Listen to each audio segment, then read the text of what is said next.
સંસ્કારી નગરી વડોદરામાં પરંપરાગત તહેવારોની ઉજવણીનું એક અનોખું મહત્વ છે, જેમાં કહાર સમાજ દ્વારા ઉજવવામાં આવતી સાતમ આઠમની પરંપરા આજે પણ તેની પૌરાણિક ભવ્યતા જાળવી રહી છે। વડોદરા અને આસપાસના વિસ્તારોમાં વસતા કહાર જ્ઞાતિના લોકોએ આ વર્ષે પણ અત્યંત ઉત્સાહ અને એકતા સાથે આ પર્વની ઉજવણી કરી છે। ઉજવણીના પ્રથમ દિવસે એટલે કે સાતમના રોજ સમાજના શ્રદ્ધાળુઓ દ્વારા સિંધવાઈ માતાજીના મંદિરે વિશેષ પૂજા અર્ચના કરવામાં આવી। આ દિવસની વિશેષતા એ રહી છે કે સમાજમાં નવા સગપણ થયેલા યુવક યુવતીઓનું વિશેષ સન્માન કરી તેમને આશીર્વાદ આપવામાં આવ્યા હતા। આ પરંપરા સમાજમાં પારિવારિક સંબંધોને મજબૂત બનાવવાનું કામ કરે છે। આઠમના પવિત્ર દિવસે આરવી દેસાઈ રોડ સ્થિત ઐતિહાસિક ખંડેરાવ ખંડોબા મંદિરે ભવ્ય મેળાનું આયોજન કરવામાં આવ્યું। ભગવાન ખંડોબાને શિવજીનો અવતાર માનીને હજારોની સંખ્યામાં ભાવિ ભક્તો દર્શનાર્થે ઉમટી પડ્યા હતા। સમાજના લોકોએ પરસ્પર ગળે મળીને અને ગુલાલ લગાવીને પ્રેમ, શાંતિ અને સામાજિક એકતાનો સંદેશ પાઠવ્યો। સમાજના અગ્રણીઓના મતે આ પરંપરા વર્ષોથી ચાલતી આવી છે અને તેનો હેતુ નવી પેઢીને પોતાના સાંસ્કૃતિક વારસાથી પરિચિત કરાવવાનો અને સમાજમાં ભાઈચારો ટકાવી રાખવાનો છે। આ પર્વની ઉજવણી સાથે વડોદરાના સાંસ્કૃતિક ફલક પર કહાર સમાજની એકતાનો વધુ એક પુરાવો જોવા મળ્યો હતો।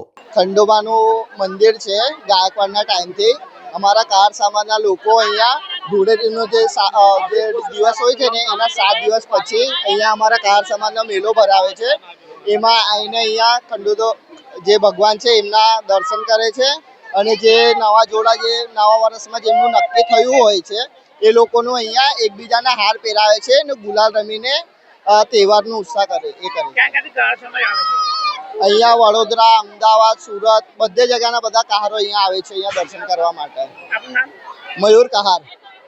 બધાથી પહેલા જય ભારત, જય હિન્દ। વડોદરા શહેરની એક સંસ્કૃતિની અંદર કહાર સમાજનું એવું વર્ચસ્વ છે કે જે ભગવાનની પાલકીથી લઈને એ બધી વસ્તુની અંદર કહાર સમાજના વ્યક્તિ ઇન્વોલ્વ થાય છે અને એ જ ઉચકે છે। અમારા કહાર સમાજની અંદર સાતમ આઠમનો ખૂબ મહત્વ છે, જે અમારા શીતલા માતા અને ખંડોબા મંદિરનું ખૂબ મહત્વ છે। ત્યાં બાજુ નવા જોડાનું એન્ગેજમેન્ટ થાય, ત્યાં ગુલાલો અમે રમીએ, એકબીજા મળીએ અને અમે રંગથી રંગાઈએ એકબીજાથી। દરેક સમાજના વડીલો અને કહાર સમાજના યુવા સંગઠન, છોકરાઓ બધા જ અહીંયા ભેગા થાય છે અને એકબીજાથી હર્ષો ઉલ્લાસથી અમે રંગોથી રંગાઈએ છીએ। सुरेंद्र कहार। ये प्रसंग हमारे कम से कम हजारों साल से मनाया जाता है और ये गायकवाड़ महाराज की दया है। आज ये प्रसंग खंडेराव मंदिर की जगह पे हम कहार समाज बड़ी उत्साह से मना रहे हैं और हमारा ये प्रसंग कोई लग्न शादी, ब्याह शादी के अलावा और कुछ भी यहाँ कार्यक्रम करते हैं। हमारी बहन बेटी की बात लगती है, यहाँ हम हार पिलाते हैं, हार पहनाते हैं और गुलाल उड़ाते हैं। इतना उत्साह है गुजरात के अंदर।